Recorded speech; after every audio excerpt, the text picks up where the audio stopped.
Yeah, I have got a fundamental uh, about Jurassic Park. So, Okay.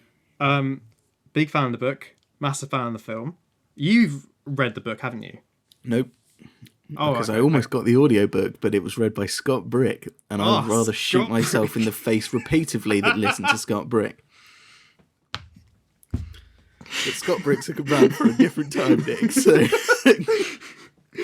Oh man, sorry, Scott Brick, if you're listening, but you do have a dull voice. I Also, hate you, Scott Brick. I've got to say, I can't imagine how Jurassic Park would be, or any Michael Crichton novel would be as an audiobook, because they're full of like written out graphs and sort of numeric tables and stuff, which Yeah, that is a good point. only works visually. And I can't imagine that Scott Brick would read out like repeatedly a table of numbers and dinosaur names, and how that would have any impact on you at all. Yeah. Because you need to look at it to see Yeah. how. I don't understand how that would be an audiobook. Basically. Oh my god. The fucking Scott Brick. I imagine there'll be no shorter way to get to sleep than Scott Brick reading out the population table of dinosaurs in Jurassic Park.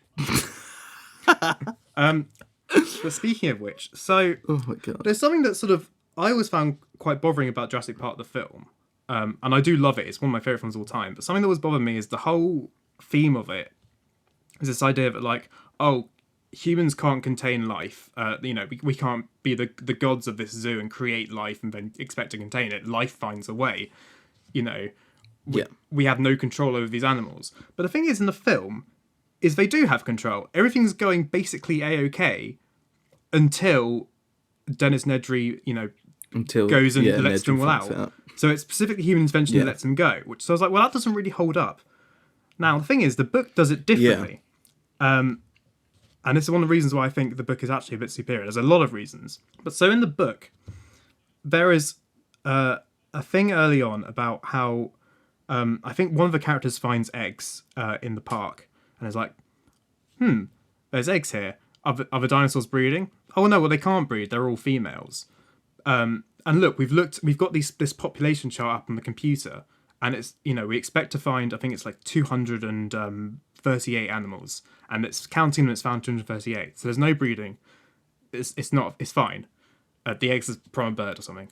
Then later they go back to the computer, and they find out that they are breeding, so there's a great moment where they one of the things I really love about Michael Crichton's writing is that he has such sort of good understanding of computing, and he works that into how his books work.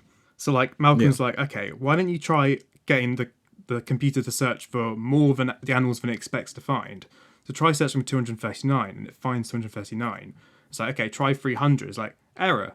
But we have found 298. And I love this idea that the computer only searched for the number of animals it expected to find and ignored all other results. And therefore it looks like they're not breeding at all, but they are. Anyway, that's an extra detail that I love about the book.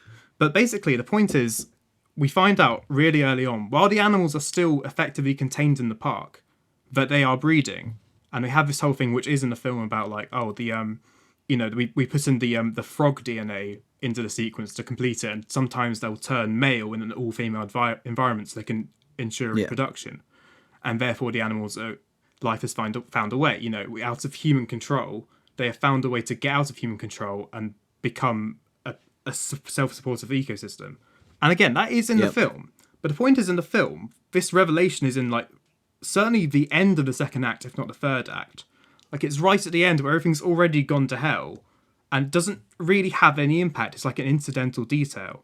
But in the book, just by simply having this conversation discovery moved to really what's the first act of the book, like it's in the first sort of 100 pages or so, it fundamentally changes how that story works. Because now it's like, look, even before things have gone wrong, before we've even had Nedry, turn on us and deactivate all the force fields and all that. Yeah. Fences, not force fields. But before that containment breach happens, life has already found a way. It's already proven before the story even starts that life is uncontainable, which fits the theme of the book much more. Yeah.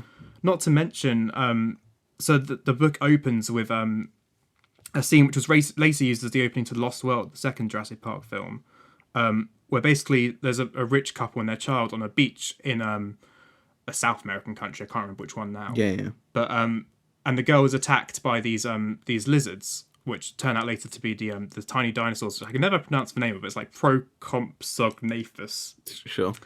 Someone's probably going to crack that. Sure. But I haven't got a clue, so sure.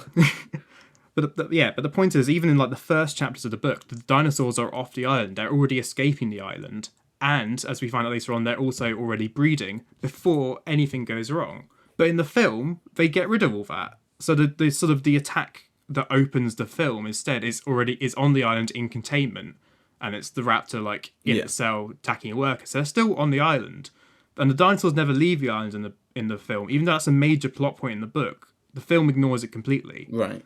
And again, the reproduction thing is in there, but moves to the end where it doesn't make any sense, or at least doesn't have any impact in the same way. Yeah.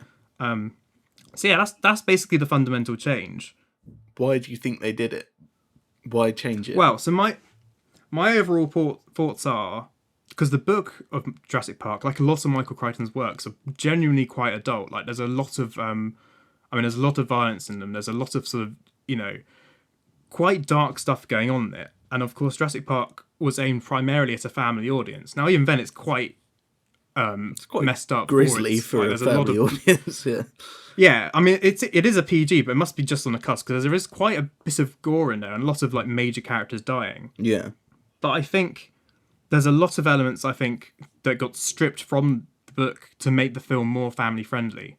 Yes. And I think somehow.